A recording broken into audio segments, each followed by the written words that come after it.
Ask Athens, Georgia resident David Hale to describe his professional talents, and he offers the words illustrator, graphic artist, cartoonist, printmaker, painter, woodcarver. All talents that David honors with the greatest respect for the tradition of the various art forms.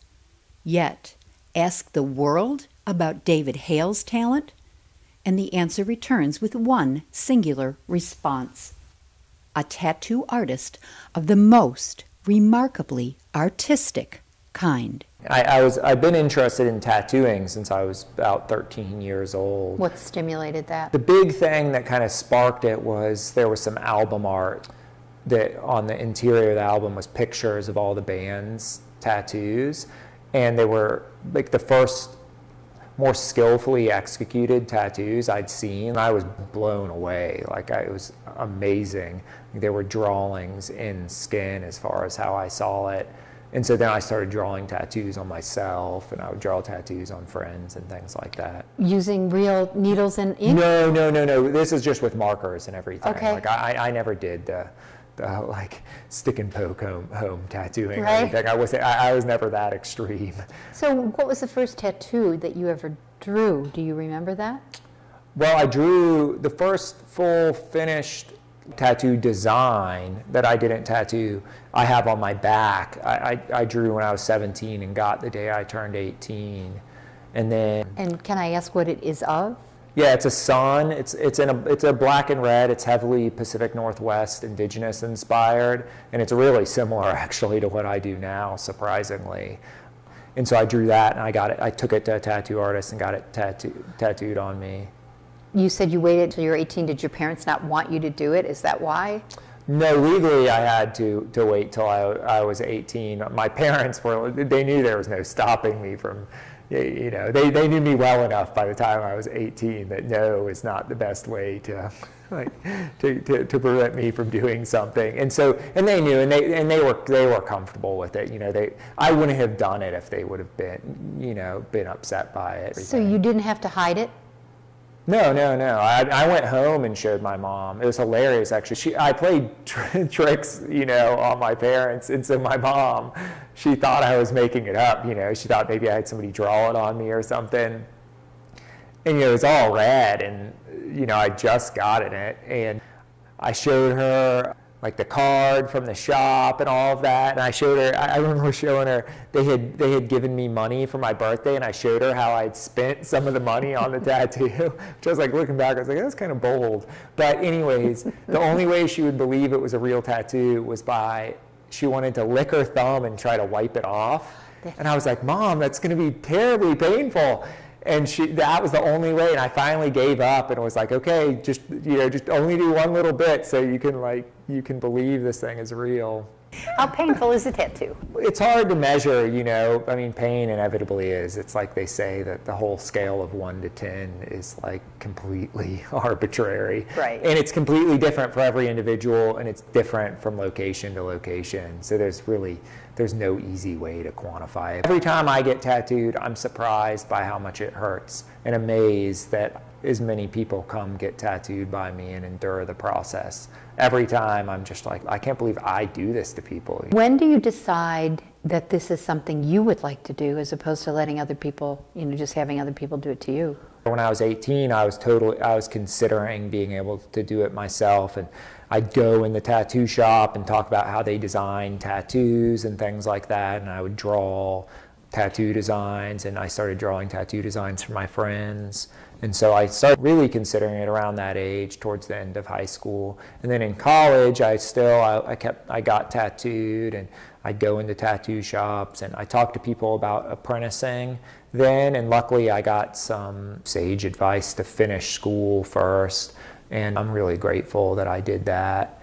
And so yeah, it started pretty young. Like I said, for a while when I was younger, it was kind of the cartoonist thing, which then became more I was interested in graphic design and illustration and in fine art and printmaking. And now I basically do all of those things through my whole life. Even now, I never had this I'm gonna tattoo, and that was the one thing that I had suddenly found. It was always clear that was going to be one of many things that I did.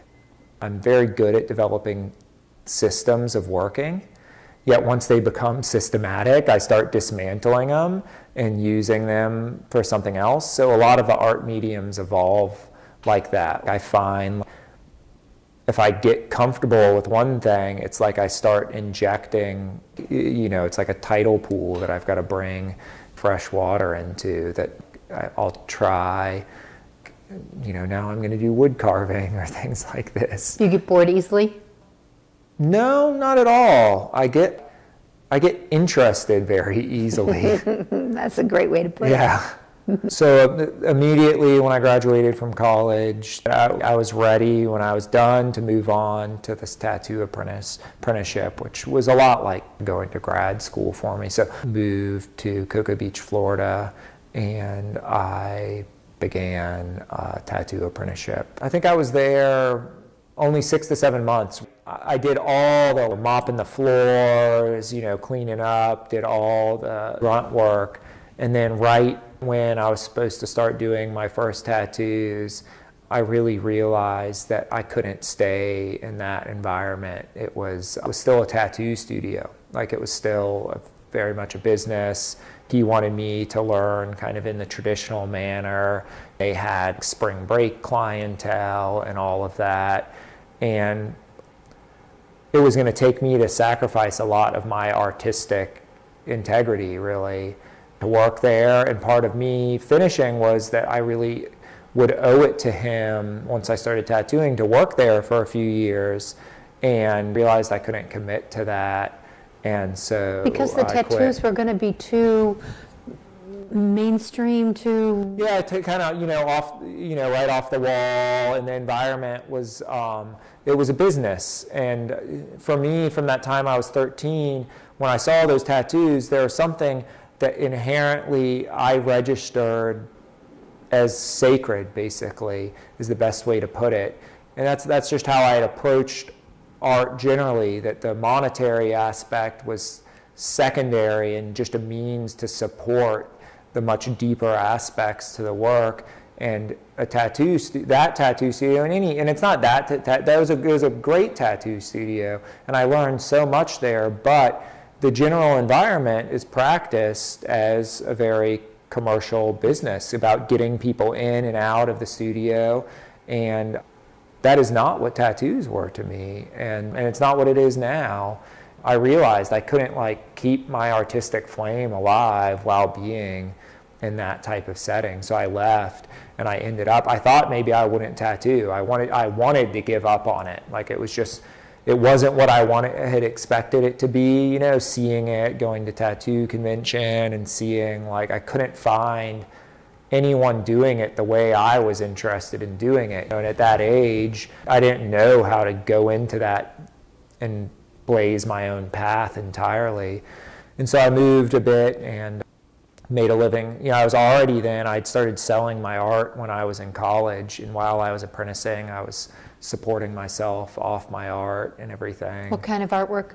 I was doing a lot of painting then. I had already started doing some work for bands. I started doing posters for the nonprofit that I work with, Conscious Alliance, album art for bands, things like that. Going into it at the end of college, and through that time, I would do a lot of performance painting. I'd paint on stage with bands. What would you paint while you were on stage?